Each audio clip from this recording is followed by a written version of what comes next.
Hi hello friends, నమస్తే. అందరికీ ఎలా ఉన్నారు మీరు? నేను బాగున్నాను. మీరందరూ కూడా బాగుండాలని నేను కోరుకుంటున్నాను ఫ్రెండ్స్. ఉగాది పండుగ మనకు దగ్గర వస్తుంది. సమ్మర్ కూడా స్టార్ట్ అయింది. అందరూ కూడా సమ్మర్ జాగ్రత్తలు పాటించండి. సమ్మర్లో ఎలా ఉండాలి, ఏంటి, ఎప్పుడు బయటికి వెళ్ళాలి, ఏం తీసుకోవాలి, వీడియోస్ కూడా చేస్తున్నాను. షార్ట్ వీడియోస్, లాంగ్ వీడియోస్ చూడండి ఫ్రెండ్స్, ఆదరించండి. అందరూ కూడా సబ్స్క్రైబ్ చేసుకోండి ట్రెండింగ్ ఉన్న ఛానల్ని. ఓకేనా ఫ్రెండ్స్, ఈరోజు మనము నండూరి సుబ్బారావు కవి గురించి మీకు తెలియచేస్తాను. నండూరి సుబ్బారావు గారు యొక్క భావన అనేది చాలా సున్నితమైనది. చూపుతో మాట్లాడి ఊపిరితో తెనిగించిన కవి ఆయన. ప్రసిద్ధ విమర్శకులు కడియాల రామ్మోహన్ రాయ్ ఎంకిపాటల సృష్టికర్త నండూరి సుబ్బారావు 1895 సంవత్సరం నుండి 1957 సంవత్సరాల మధ్య కాలంలో జీవించిన నండూరి వారు ఎంకిపాటలు తప్ప మరేమీ రాయలేదు. తొలి ముద్రణ 1929లో జరిగింది. అప్పుడు అందులో 35 గీతాలున్నాయి. 1953 మలి ముద్రణ నాటికి అవి 43 పాటలయ్యాయి. ఇప్పుడు మనము ఇంకొక కవి గురించి తెలుసుకుందాము. కవి కోకిల దువ్వూరి రామిరెడ్డి 1895 నుండి 1947 వరకు ఈ కవిగారి గురించి మనము తెలుసుకుందాము. పల్లీయ జీవన చిత్రణలో తెలుగు కవితను సుసంపన్నం చేసిన మహాకవి దువ్వూరి రామిరెడ్డి. ఆధునిక తెలుగు కవిత్వ వనంలో మధుర గానాలు చేసిన ఇద్దరు కవి కోకిలల్లో ఆయన ఒకరు. 1929 సంవత్సరంలో బెజవాడ ఆంధ్ర మహాసభల్లో ఆయనను ఈ బిరుదుతో సత్కరించారు. అప్పటికే ఆయన లబ్ధప్రతిష్ఠుడైన కవి. 1918 సంవత్సరంలో ఈ కవి రచించిన వనకుమారి కావ్యం విజయనగరంలో జరిగిన కావ్య పోటీలో ప్రథమ స్థానానికి ఎంపికైంది.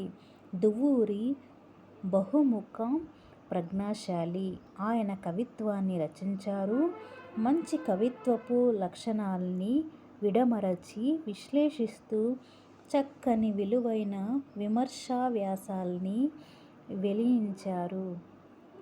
కళా దర్శకులుగా రాణించారు. అత్యుత్తమ భావుకులుగా విఖ్యాతిని పొందారు. ఇతని యొక్క రచనల గురించి మనము తెలుసుకుందామా? రచనలు 1918 సంవత్సరంలో వనకుమారి అనే కావ్యాన్ని రచించారు దువ్వూరి రామిరెడ్డి గారు.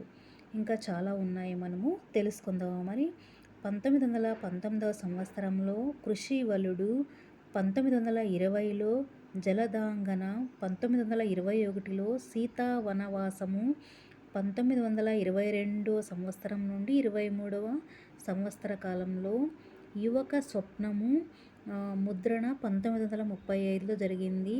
కడపటి వీడికోలు 1924లో కుంభరాణ, 1925లో మాధవ విజయము, 1926 నుండి 27 ఈ సంవత్సర మధ్యకాలంలో పానశాల అనువాదం ముద్రణ 1935లో జరిగింది.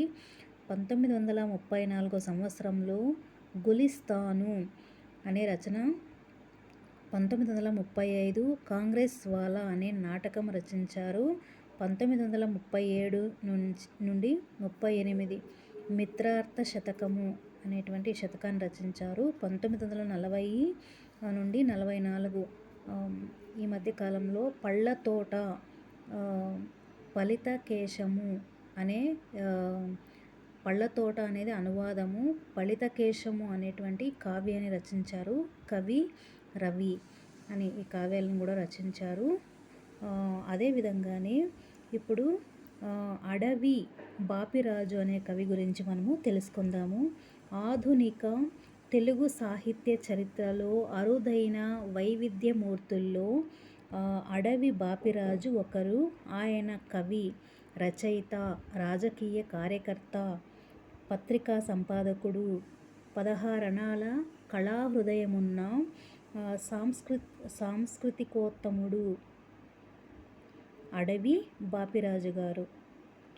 1895లో జన్మించిన బాపిరాజు ఆనాటి యుగ ప్రభావాన్ని ఆహ్వానించారు. తన రచనలతో, వ్యక్తిత్వం ద్వారా కూడా ఎంతోమందికి గొప్ప ప్రేరణ కలిగించారు. తెలుగు సాంఘిక నవలా వేదికపై బాపిరాజు నారాయణరావు నవల తళతళ మెరిసిపోతుంది.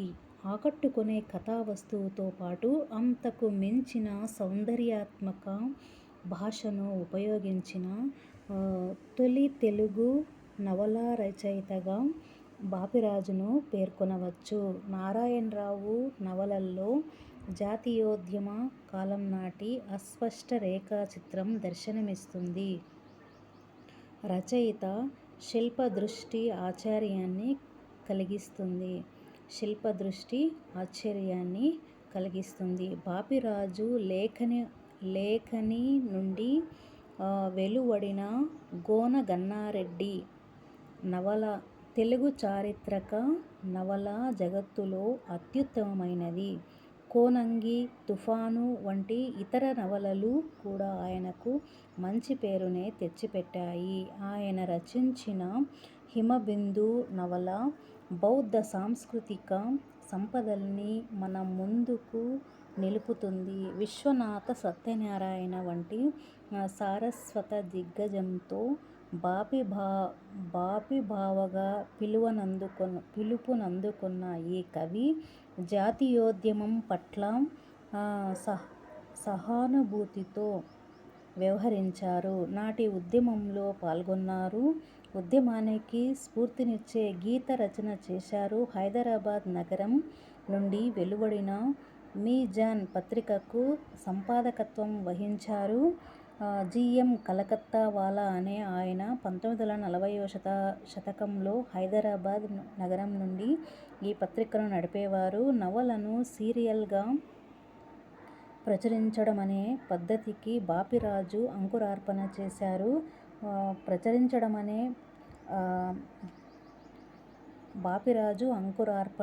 చేశారు. బాపిరాజుపై కూల్డ్రే అనే ఇంగ్లీషు విద్యావేత్త ప్రభావం ఉంది. ఆయన రాజమండ్రిలో ఆర్ట్స్ కాలేజీకి ప్రిన్సిపల్గా ఉండేవారు.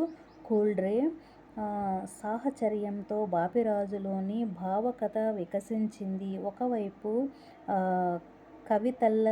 కవితలల్లుతూనే మరోవైపు చిత్రకారుడిగాను ఎదిగేందుకు ఈ సాహచర్యం దోహదం చేసింది. గోధూళి, తోలకరి, రాగమాలిక, తరంగిణి కావ్యాలు బాపిరాజు హృదయం నుండి ఉబికి వచ్చిన అక్షర తరంగాలు. ఆయన రచించిన లేపాక్షి, బసవయ్య, లేచిరావయ్యా, ఉప్పొంగిపోయింది గోదావరి, హిమాలయోత్తుంగం అనే గీతాలు సహృదయుల్ని పులకరింపచేస్తాయి. ఇలా మనము ఎంతోమంది కవుల గురించి ఇంకా నేను తెలియచేస్తాను మీకు. ఈరోజు ఇంతటితో ఈ వీడియో అనేది ముగిస్తున్నాను. ఓకేనా ఫ్రెండ్స్? మీకు నా వీడియోస్ అనేవి ఇష్టమైతే అందరూ కూడా లైక్ చేయండి ఫ్రెండ్స్. అదేవిధంగానే సబ్స్క్రైబ్ చేసుకోండి ఛానల్ని. ఓకేనా ఫ్రెండ్స్? మీ అందరికీ కూడా థ్యాంక్ యూ సో మచ్.